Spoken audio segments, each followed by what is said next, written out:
Welcome back to Social Media Journalism, an online course for the University of Texas at Austin. I am Robert Quigley. This one is on the platforms, and the platforms we'll use for this class. I'm going to start with Twitter. And Twitter goes way beyond eating a sandwich. It also does things like Mad Men, but of course you all know it also works quite well for news, and it's been used quite a bit in many big situations, from the Newtown shootings to the Arab Spring. So here are my top Twitter tips. I absolutely want you to engage. You need to listen. You need to listen to what people are saying, and you need to seek out conversations. There's nothing worse than a social media effort by any company, but especially a media company, that is just one-way headlines coming out with no interaction with their followers. Why are you using social media if you don't pay attention to the social part? So please engage our audience. Follow people back. Now, if you're the New York Times, you can't follow all several million people back that they have. But, if you're a smaller account, following people back helps because it shows that you are really a user, and it allows them to send you a private message through Twitter, which they can't do unless you both follow each other. Please don't use the headlines that come with stories. Often those headlines just don't work on Twitter. So you need to rewrite them and make them more yours and for that platform. And I want you to write those tweets just like you're talking to a friend, but with your boss or me over your shoulder. So be very, very conversational, yet still professional. You are going to use Chrome's TweetDeck app for this class. There's a demo for that on Blackboard if you're unsure of how to use Chrome's TweetDeck. Now, if you're doing non-@reply posts, so an @reply post is when you're engaging somebody, when you're trying to talk to them. So any post where you're not doing that should be spaced out at least about 15 minutes apiece. You can spread them out more than that. You can have them closer together if big news is happening, but that's the rule of thumb. Now you can @reply to your heart's content because that's engaging and you're not driving people crazy by filling up their news feed with a bunch of your posts. So go ahead and @reply as often as you'd like. And even more tips. Use the Twitter lists. They integrate well with TweetDeck. If you don't know how to use a Twitter list, all you got to do is play around a little bit and you'll figure it out. In TweetDeck, you can look at the TweetDeck demo to see how to create a list. It's very, very easy. I want you to answer everybody who @replies to you. And with my caveat being, unless they're a troll. And a troll is somebody who's just trying to bait you into an argument. Don't bother with them. But everybody else deserves a reply. You should always be very helpful and useful. That's the whole idea of being a journalist, is to be helpful and useful to people who you serve in your community. So do that on social media as well. As journalists, we really want retweets of our material. And so part of that is being a good social user and retweeting others. Well, as a journalist, you need to be careful about what you retweet. Retweet things that you feel comfortable as being true.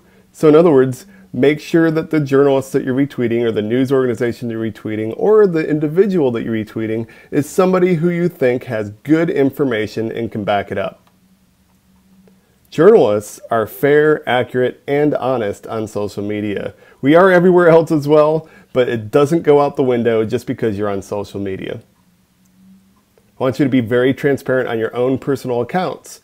In other words, in your biography, don't say that you're somebody that you're not. Don't just be silly and not say who you are. You need to be very clear that you are a journalist or a journalism student and where you're from and all that. Also, unlock your account. So you shouldn't have a private account, not as a journalist. All right, let's go on to Facebook. So it's obviously the big social news network with 1 billion plus active users. It's a difficult platform to crack for journalists at times. And so you just need to be aware that there are some tips and tricks, of course. So this is a very personal medium. We're intruding on other people's family and friends. I mean, think about what you share on Facebook. It's generally hanging out with your friends or hanging out with your family. Or maybe the occasional news thing, but very, very rare compared to Twitter. Twitter is more of a very mass media oriented social platform, whereas Facebook is not. So we just have to be very cognizant of that as we're using it as journalists. Putting some content before your link that you share is definitely useful. Quote from the story, the most interesting part, something that cues the reader into why they should follow that link and why you're intruding on that personal space of theirs. Asking questions can draw responses, so you'll often see news organizations and others say, "What do you think of this?" or "What are your thoughts?"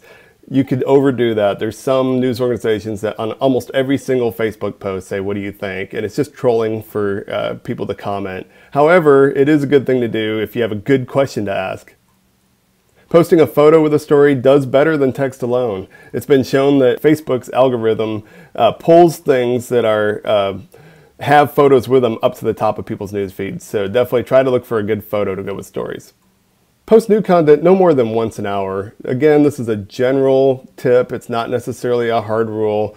However, we really have to be cognizant that we're not flooding people's news feeds. So be careful with what you do there. Jump into the comments section on our own page. It's okay. You can spark a conversation. This is good practice as a journalist to go in and answer people's questions, to not leave people hanging when they say, "Why did you do this?" Also, you could just say thanks when somebody says you did good with something. Some more tips. Don't schedule updates. This goes for Twitter too and every other social network where you can schedule updates. I just think it's bad practice. It makes it look like you're not really there. Your timing's going to be off. You're less likely to be interactive with people. Avoid, avoid, avoid. And don't give away too much on your Facebook page. And by that I mean, don't have the entire story pasted into the comments above the link. People will have no reason to click the link. On the flip side, you don't want to just have links so people don't see why they should click the link. Somehow try to get a good balance there. I want you to open your personal profile to subscriptions if you'd like. Of course, as I said earlier, Facebook is a very personal medium, so I'm not comfortable saying you have to do this, the same way I feel like you really have to unlock your Twitter accounts. However, watch for spam. Facebook has had a problem with opening profiles to subscriptions and then spam comes in. You should post original photo galleries from events. I mean, we're not going to have too much of that in this class, but this is just a good tip in general for Facebook. So if your company or your news organization has a big event and you have a photographer there shooting pictures, why not post all those photos to your Facebook page and then hand out a little card at the event saying, "Hey, tag yourself on our Facebook page." You're going to get awareness for your Facebook page. You're going to drive traffic to your Facebook page, which ultimately will drive traffic to your content. Mobile app for Facebook still isn't very good, especially for business use. They continue to try to upgrade it, but this is a problem where Facebook wasn't a mobile platform to begin with, and you can really tell. You should post as your news organization on others' pages. So by that I mean you can actually say, "I want to interact on Facebook as Social NN," and then you could go to a page like the Huffington Post or the New York Times, and you can comment on news stories as Social NN. What does that do for us? Well, it gives us some visibility. So people who are seeing those comments on those other pages can follow back to our page and see what we're doing. All right, let's talk a little bit about Pinterest, which is, of course, is a very fun visual medium. And here's my tips. I want you guys to build boards that really interest you. And you should do this when you're in your professional life. You should do this as a student. Build things that are interesting to you. I know that sounds obvious, but for a lot of times we think we should build what people might expect or something like that. Just build your interests. Add the bookmarklet to your browser so you can pin things easily. It's easy to do. It's under the settings on Pinterest. Share great photos. Seems like a no-duh type statement, but because it is such a visual medium, a great photo is going to beat out a great story every time. Please do credit photos in the text right there on the pin, and then link back to the originator if possible. Not to somebody who already shared it, but to the originator. Write snappy captions. You guys are in a journalism class, and I want snappy captions from all of you. So do your best to write something that's interesting and will draw people in.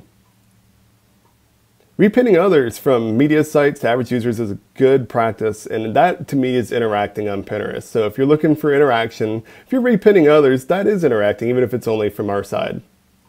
Have some fun. I know it's weird to think that in school you're being taught by your professor to go have fun on a social network, but do it. All right, here's a little bit about TUMBLR. which, you know, it's kind of got a reputation for being a lot about memes and cats and quotes. It's kind of the Reddit version put into a blog.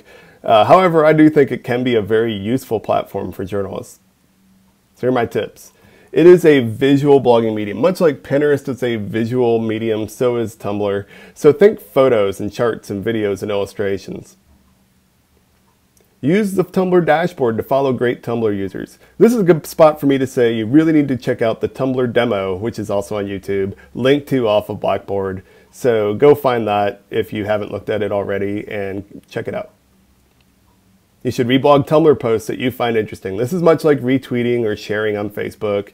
If you find something good, do it. Try to give some context to posts. So if you have a photo that's really fascinating and you're sitting there going, boy, where did that come from? Or why is that person doing this? Don't leave your readers hanging with that same question. Answer it with a little bit of text. The Tumblr blogs that we're doing should be mainly photo blogs. Previous classes have decided to turn them completely into photo blogs. I think that's a good way to go. We don't have to follow rules written in stone, but Tumblr is just such a visual medium and it's much easier to think of what to put on there when you're thinking photo blog. All right, Google+, this might be kind of harsh because Google keeps coming out saying that there's more and more active users of Google+. However, ask your friends how many of them use Google+, and you'll find that it's definitely a different subset from most people's subsets that are using Google+. It's generally still really tech-savvy users, professional users, who are having conversations there. I don't want to say it's not useful. It's just it's not quite there as a mature social network that we have to worry about for this class yet. However, it's worth paying attention to and learning a little bit about it. So here's some tips. Please take advantage of Google Hangouts. If you've never done a Google Plus Hangout, you've probably seen the commercials for it. It's worth giving it a try. It's easy to use. It's much like Skype, except for you can pull several people in at once, and it's built around the social graph, so it's worth checking out. Do take advantage of the circles if you try Google Plus. You should try to organize people into different groups through the circles so that you can target your content to where you want to and receive content from specific places. And like Facebook, posting context and questions might help pull in some conversation. And don't just mirror Facebook and Twitter. I find this is one of the biggest mistakes that news organizations use, and probably outside of news media too, is when there's a new platform they want to try something on, or if there's a different platform they haven't done anything on yet, when they jump in there, they just mirror basically exactly what they're doing on the other platforms. Google Plus is different than Facebook. Facebook's different than Twitter, and they're all different from each other. You should use a different feel for each one. Find out what works for that crowd, and then use it that way. And there's a great photo feature on the mobile app. Of course, Google Plus is really well integrated with the Android platform. And so if you have an Android phone, it's even better. It does have a really good mobile app. Of course, that makes sense considering that we're talking about Google and Google owning Android and all that. So compared to Facebook, for sure, it's a very good app. All right, well, that's it for the platforms. If you have any questions, of course, jump into the Facebook group and ask or send me an email. But now it's time to go take the quiz.